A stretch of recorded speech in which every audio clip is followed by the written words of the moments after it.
तो गाइस आज का जो टॉपिक है ना वो है एबीएस को लेके। ठीक है, एबीएस को लेके ना मुझे आज एक क्वेश्चन करे किया गया है डीलरशिप में कि एक कस्टमर आके मुझे बोलता है कि भाई मेरा जो मॉडल बाइक है ना उसमें ना जब भी मैं उसको राइड में लेके जाता हूँ, तो जब भी उसको पहाड़ी में लेके जाता हूँ, ज़्यादातर पहाड़ी रास्ते में चलता है ना, तो वो क्या होता है जब डाउनफॉल में जाना पड़ता है तो उस कंडीशन में ना ब्रेक को हमेशा पकड़ पकड़ कर जाना पड़ता है। ठीक है, तो उनका बाइक है क्लासिक रिबॉन। ठीक है ना, तो क्लासिक रिबॉन में ना क्या होता है कि जब भी उसको ब्रेकिंग सिस्टम यूज़ करते हैं तो वो ब्रेक को ना छोड़ देता है, फिर पकड़ लेता है, फिर छोड़ देता है।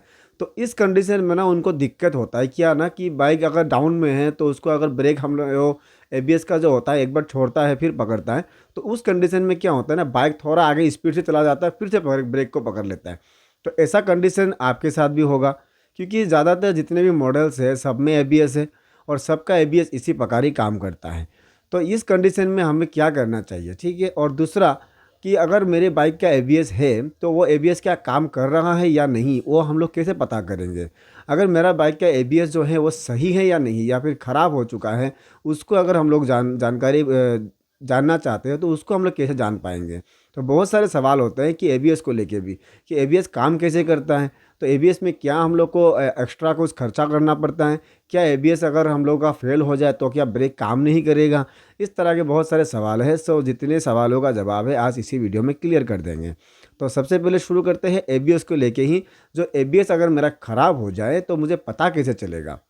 ये बहुत लोगों को होता है ब्रेक तो काम कर रहा है लेकिन एबीएस काम कर रहा है कि नहीं उनको भी पता नहीं होता है। तो एबीएस अगर काम कर रहा है या नहीं कर रहा है उसको जानने के लिए सिंपल लॉजिक एक ही है, जो मीटर कंसोल में हम लोग का रहता है। वो क्या होता है ना, जो होता है एबीएस का सिंबल। तो एबीएस का सिंबल आपको कैसे पता करेगा कि एबीएस जो है काम हो रहा है या नहीं?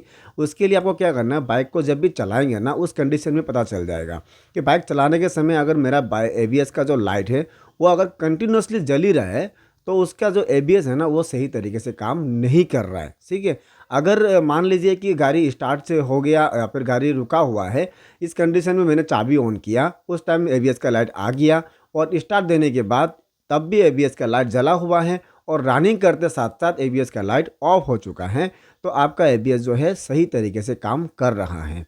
तो इस कंडीशन में हम लोग को सिंपल तरीके से पता चल जाता है। अभी मान लीजिए कि मेरा जो एबीएस का लाइट जल रहा था मीटर में, वो कुछ कारण से ख़राब हो गया। ठीक है, तो ख़राब होने से लाइट तो नहीं जलेगा। अगर लाइट नहीं जलेगा तो मुझे पता कैसे चलेगा कि मेरा एबीएस काम कर रहा है? उसके लिए भी जानकारी चाहिए। तो ऐसा तो नहीं है कि एबीएस काम कर रहा है कि नहीं आपको डीलरशिप लेके ही पता करना होगा, वो हम लोग खुद से ही पता कर सकते हैं। कैसे कर सकते हैं वो भी तरीका आपको बता देते हैं।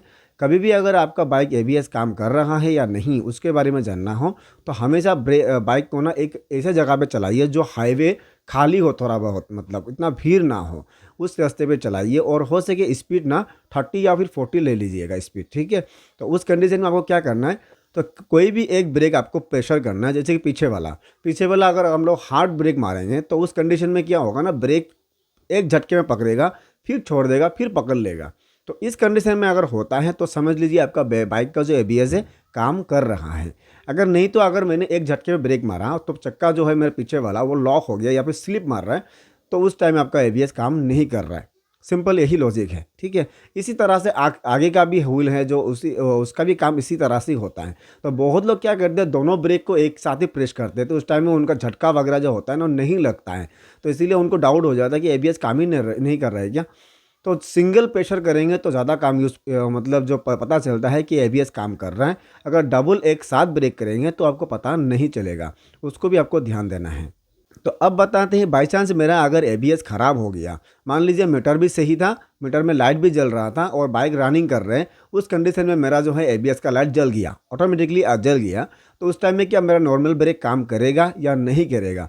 क्योंकि बहुत लोगों का ये भी डाउट रहता है अगर एबीएस फेल हो गया तो मेरा बाइक का ब्रेक जो है वो नॉर्मली पकड़ेगा या नहीं। तो ये क्वेश्चन का जवाब यही है कि नॉर्मल जो ब्रेक है वो तुरंत आपका अप्लाई हो जाएगा। जो एबीएस का पार्ट है वो एक वन साइड है और बाकी जो नॉर्मल ब्रेक है वो तो 100% काम करेगा ही। लेकिन आपको ये ध्यान देना है, कभी भी अगर एबीएस का लाइट जल जाए, मान लीजिए मेरा स्पीड 90 to 100 है, उस कंडीशन में अगर मेरा एबीएस का लाइट जल गया तो आपको क्या करना, तुरंत ब्रेक प्रेस नहीं करना है, हो सके धीरे धीरे ब्रेक प्रेस करके उसको आगे जाके फिर स्लो करना है। क्योंकि अगर झट से ब्रेक प्रेस कर देंगे तो आपका चक्का जो है जाम होकर स्लिप मार सकता है। क्योंकि ये कंडीशन एबीएस के लिए ही होता है, जो हाई स्पीड में भी उसको स्लिप ना होने दे। अगर एबीएस ही मेरा काम नहीं कर रहा है तो हाई स्पीड में वो स्लिप मारेगा ही, इसीलिए आपको धीरे धीरे करके ब्रेक मार के उसको रुकाना है। तो इस कंडीशन में आपको पता चल जाता है कि मेरा ब्रेक अगर काम भी ना करे, एबीएस भी अगर काम ना करे, तो नॉर्मल ब्रेक जो है वो काम करता है। ये भी एक क्वेश्चन का जवाब क्लियर हो चुका है। अभी फाइनल आते हैं उसी क्वेश्चन के ऊपर, जो क्वेश्चन मुझे पूछा गया था कि मैं अगर जो पहाड़ी रास्ते में चलाता हूँ, अगर डाउन में जाता हूँ, उस टाइम में जो मेरा एबीएस का प्रॉब्लम दे रहा है उसका मैं क्या करूँ। उसका सिंपल एक लॉजिक है। अगर देखिए उसमें कोई भी मॉडल में ना, अभी जितने भी क्लासिक, रिबॉन, हंटर, इन सब में ना ऐसा सिस्टम नहीं डाला गया है कि सिंगल एबीएस हम लोग कर पाए, जो हम लोग का 411 में था कि सिंगल एबीएस कर सकते थे, पीछे वाला एबीएस का हटा सकते थे, आगे में ही एबीएस रहता था। तो ये सिस्टम जो है बाकी सब मॉडल में नहीं है। तो इसके लिए आपको क्या करना है ना कि एबीएस का जो फ्यूज़ है वो हमेशा टूल बॉक्स के अंदर ही रहेगा। तो एबीएस का फ्यूज़ को निकालिए, टूल बॉक्स को खोलिए, खोल के एबीएस का फ्यूज़ को निकाल दीजिए बाहर।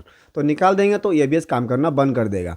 तो अगर आपको पीछे वाला चाहिए तो पीछे वाला खोल दीजिए, जो रियर वाला व्हील है उसका खोल दीजिए। अगर आपको दोनों खोलना है तो दोनों को खोल दीजिए, कोई बात नहीं। फिलहाल तो नए जितने भी बाइक आ रहे हैं सबको दोनों को मिला के एक ही फ्यूज़ बना दिया गया है। पहले दोनों का अलग अलग था।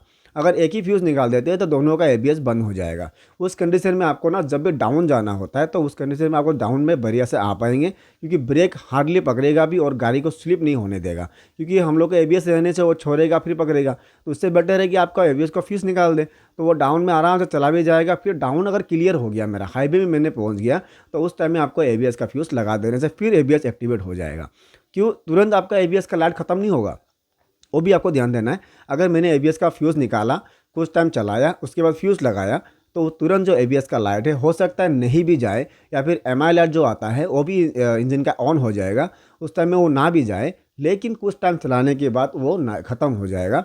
उस टाइम में वो अपने आप चला जाएगा, एमआई लाइट भी चला जाएगा, एबीएस लाइट भी चला जाएगा, ठीक है, और एबीएस भी काम करता रहेगा। तो इस कंडीशन में आपको हमेशा पहाड़ी रास्ते में इस तरह से उसको यूज़ करना है। अगर नया आपका हिमालयन 450 है तो उसमें भी आप लोग सिंगल एबीएस कर सकते हैं। बाकी जितने भी मॉडल है सब में आपको इसी तरह से ही यूज़ करना पड़ेगा। तो एबीएस के लेके और एक सवाल आता है कि दोनों एबीएस में से अगर कोई भी एक व्हील का अगर एबीएस सेंसर ख़राब हो जाए तो दूसरा व्हील का एबीएस सेंसर काम करेगा या नहीं, ये भी एक क्वेश्चन आता है। तो उसमें ना आपका दोनों में से अगर कोई एक ख़राब हो चुका है तो दूसरे वाला काम करेगा, क्योंकि मॉड्यूलेटर के अंदर सिस्टम ऐसे ही बनाया गया है कि एक अगर ब्रेक काम नहीं कर रहा है एबीएस, तो दूसरे वाला उसको अप्लाई करता रहेगा, काम करता रहेगा। दोनों एक साथ फेल नहीं होगा, कोई भी एक ही फेल होगा, या फिर फ्रंट या फिर रियर। अगर इस कंडीशन में आपको, अगर बहुत लोगों को ये भी मिला है ना कि बैटरी जो एबीएस का लाइट है वो मान लीजिए मैंने राइड में जा रहा हूँ तो 2-3 बार वो लाइट जल जाता है, फिर आपका लाइट बंद हो जाता है, फिर जलता है, फिर बंद होता है। इस कंडीशन में बहुत लोगों का ये भी होता है। तो इस कंडीशन में आपको क्या करना चाहिए ना, हो सके तो बाइक को एक बार वॉश करवा दे, और जितना भी ना वो प्रेशर मारना है ना पानी का, वो आपको सेंसर में ही मारना है, जो एबीएस का सेंसर व्हील में लगा हुआ रहता है। तो वहाँ पानी क्यों मारना है ना, क्योंकि वहाँ पे कभी कभार गंदा जाके ना वो सेंसर को ना काम करना बंद कर देता है। तो वहाँ अगर साफ़ रहेगा, वो क्लीन रहेगा, तो एक्टिविटी जो है व्हील का वो आपका मॉड्यूलेटर के पास भेजता रहेगा, और मॉड्यूलेटर जो है उसका बैटरी जो एबीएस का लाइट है उसको ऑफ करके रखेगा, क्योंकि वो सेंसर प्रॉपरली पहुंचता नहीं है, इसीलिए वो कंप्लेन आता है या फिर वो दिक्कत दिखाता है, ऑन होता है, ऑफ होता है, लेकिन एबीएस काम करता है, लेकिन लाइट ही सिर्फ सिंबल दिखाता रहता है। और एक कंप्लेन बहुत सारे लोगों को मिल रहा है, जो पीछे का अगर मेरा व्हील जो है पंक्चर हो गया, चक्का पंक्चर हो गया, तो उस टाइम में जब भी उसको चक्का निकालते हैं तो बहुत लोगों का एबीएस काम करना बंद कर देता है।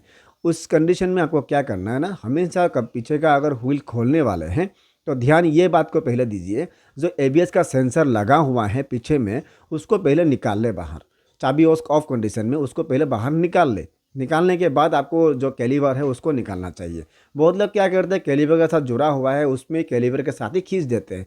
खींचने से क्या होता है ना, उसका जो पीछे वाला केबल लगा हुआ रहता है ना, ब्रेक केबल, उसके साथ ही आपका एबीएस का केबल लगा हुआ रहता है। तो दोनों एक साथ खींचने से ना वो केबल में ना थोड़ा बहुत अगर हिलेगा या फिर खिंचाव होगा तो उस टाइम में वायर वगैरह में ना सेंसिटिविटी पैदा नहीं होता, जो लाइनिंग मतलब करंट पाउंस रहा है ना वो बढ़िया से पहुंच नहीं पाता है।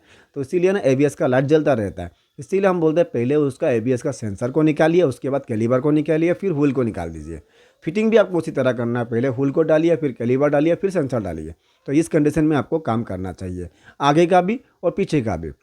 तो एबीएस में हम लोग इसीलिए बना रहे थे कि एबीएस में बहुत सारे दिक्कत मिल रहे थे, क्योंकि वो प्रॉपरली गाइड नहीं हो रहा था। जो तरीका है उसको समझ नहीं पा रहे थे बहुत लोग, और बहुत लोग जानते भी नहीं थे इस बारे में।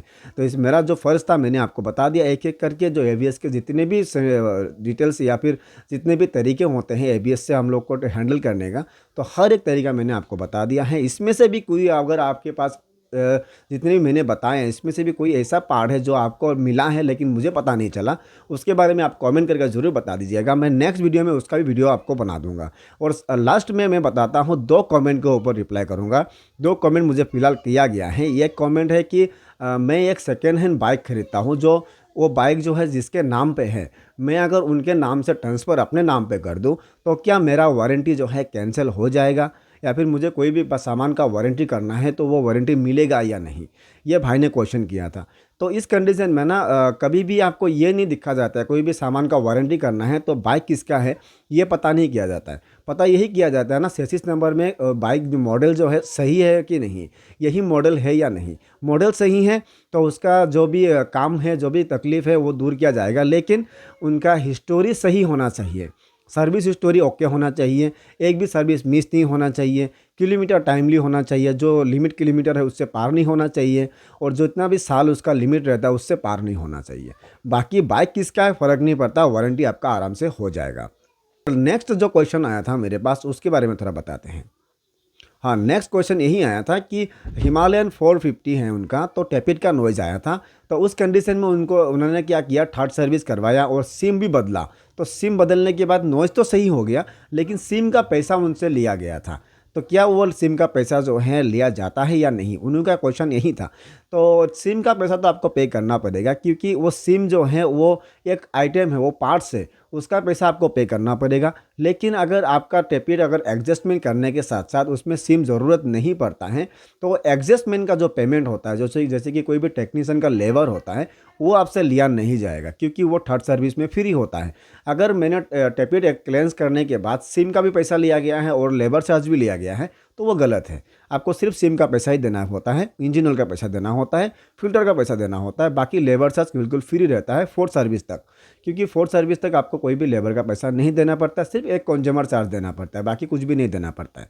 वो भी आपको जानना ज़रूरी है। बाकी कमेंट का रिप्लाई 2 ही था, फिलहाल मैंने कर दिया है। और भी अगर आप लोग कमेंट करते रहेंगे तो मैं वीडियो के लास्ट तक आपको कोई भी ना कोई भी एक एक कमेंट का रिप्लाई करता रहूँगा। तो इसी तरह से कमेंट करते रहें और अपना रिप्लाई जानते रहें, और कोई भी दिक्कत मिलेगा तो उसके बारे में मुझे बताते रहें, मैं उसके ऊपर वीडियो बनाता रहूँगा। तो वीडियो कैसा लगा कमेंट करके उसको भी बता दीजिएगा, और इसी तरह के टॉपिक देखते रहने के लिए चैनल को सब्सक्राइब करके बेल आइकन को जरूर दबाइएगा। तो हम मिलेंगे आपसे एक नए वीडियो में नए एक टॉपिक के साथ, तब तक के लिए बाय बाय।